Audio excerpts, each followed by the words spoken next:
আপনারা যেহেতু ইসলাম ভিত্তিক ছাত্র রাজনীতি করেন, তাহলে ইসলামী রাষ্ট্রের কিভাবে হবে এবং শরিয়া ভিত্তিক আইন হয় তাহলে জনগণ ভিন্ন মত পোষণ করে, তবে তা কি বিদআত নাকি গণতান্ত্রিক অধিকার? আচ্ছা দেখুন, একটি বিষয় হঠাৎ করে আসলে হয়ে যায় না। আল্লাহ রসুল সাল্লাল্লাহু আলাইহি ওয়াসাল্লাম টোটাল 23 বৎসর তার নবুয়তি জিন্দেগি ছিল। এই 23 বছরে তিনি ধাপে ধাপে মানুষদেরকে সংশোধন করেছেন। কোরআন যেটা বলছেন, কামা আরসালনা ফিকুম রাসূলাম মিনকুম ইয়াতলু আলাইকুম আয়াতিনা ওয়া ইউযাক্কিকুম, আপনি তাদেরকে পরিশুদ্ধ করবেন। একটা খারাপ মানুষকে হঠাৎ করে ভালো করে ফেলা যায় না। একজন অ্যাডিক্টেড পার্সনকে যারা পুনর্বাসন করে তারা একদিনে মাদক থেকে সম্পূর্ণ বের করে নিয়ে আসতে পারে না। সেখানে ধাপে ধাপে ধাপে ধাপে আস্তে আস্তে করে তাকে সংশোধন করা হয়।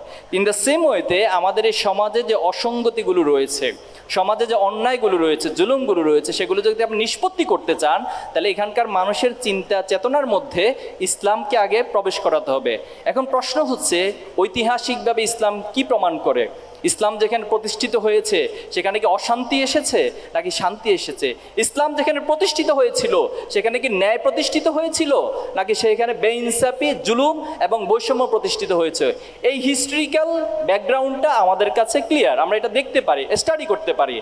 অথচ যেখানে পৃথিবীর মানবীয় মতবাদগুলো প্রতিষ্ঠিত হয়েছে তারা খুব চমৎকার শান্তির কথা বলে, পৃথিবীর সব সমস্যার সমাধানের কথা বলে, তারা পৃথিবীতে নতুন নতুন সমস্যা ক্রিয়েট করছে এবং নতুন নতুন অশান্তির জায়গা তারা তৈরি করেছে। তো জন্য ইসলামকে আপনি হঠাৎ করে কোথাও মানে কারো উপর চাপিয়ে দেওয়ার মতো বিষয় না, বরং এই সমাজের মানুষ যখন বুঝবে, আপনি যখন উপলব্ধি করবেন, আমি যখন উপলব্ধি করতে পারবো যে ইসলাম আমার জন্য কতটা উপকারী।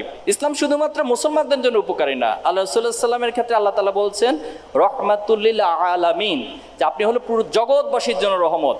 আল্লাহ রাসূলুল্লাহ সাল্লামের কাছ থেকে শুধুমাত্র সাহাবা ইজমাইনের রহমত করেন নাই, বরং যারা ইসলামের বিরোধিতা করেছে তারাও আল্লাহ রাসূলুল্লাহ সাল্লামের কাছ থেকে রহমত প্রাপ্ত হয়েছে। এই জন্য এখানে প্রিন্সিপালটা হচ্ছে, আপনি যখন আল্লাহকে রব হিসেবে ঘোষণা দিবেন তখন আল্লাহ আপনার জন্য কি বিধান দিচ্ছে সেটাকে আপনি গ্রহণ করবেন কি করবেন না, এটা আপনার ইমানের স্বীকৃতি এবং নিজের মুসলমানদের স্বীকৃতির কন্ডিশনের উপর ডিপেন্ড করে। এটা ছাত্র শিবির বা অন্য কোনো ইসলামিক দলের বলা না বলার উপর ডিপেন্ড করে না। এজন্য আমাদের কমিটমেন্টের জায়গাটা আল্লাহর কাছে, দেন আল্লাহ আমার জন্য যে বিধান দিচ্ছে সেটা পালন করা প্রত্যেক মুসলমানের উপর কর্তব্য এবং সেটাই আপনাকে করতে হবে।